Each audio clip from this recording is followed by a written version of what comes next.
Don't be afraid of the blank page, it's day 3, let's get started.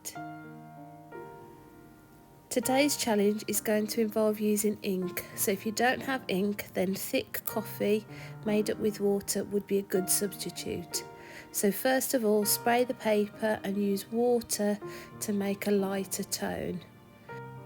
You can use a cocktail stick or a brush or a combination of both to create different marks. So just experiment as much as possible, building up lighter and darker tones. Here I've added stripes, dots and dashes.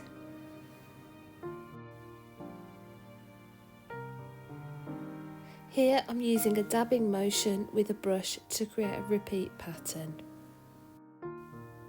Flicking paint is an excellent way of breaking through perfectionism. You never quite know what effect you're going to create.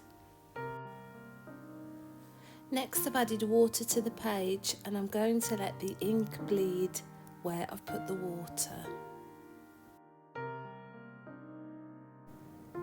Next I'm letting the ink bleed, so I'm roughly sketching out the shape of a sunflower that I'm going to build layers on after.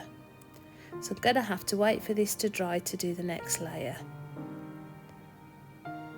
Here I'm adding another layer of ink for the details, and again using a script brush.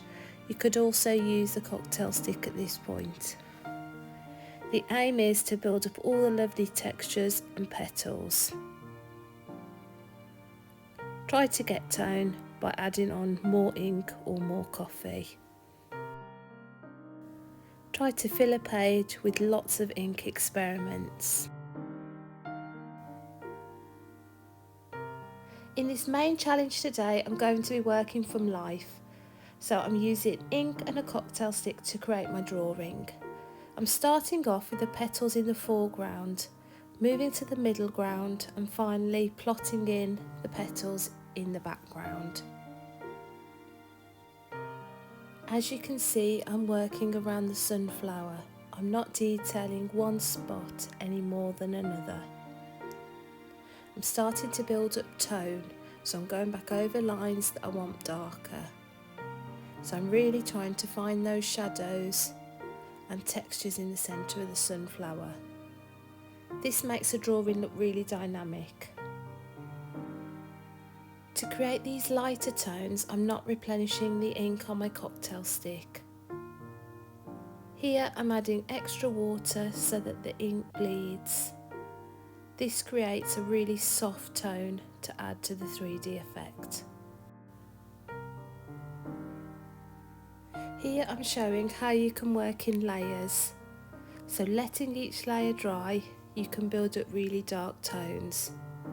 You can also create a really good effect by blowing the ink with a straw. Flicking and dabbing paint will also give it more texture. So have a go, fill a page with ink studies.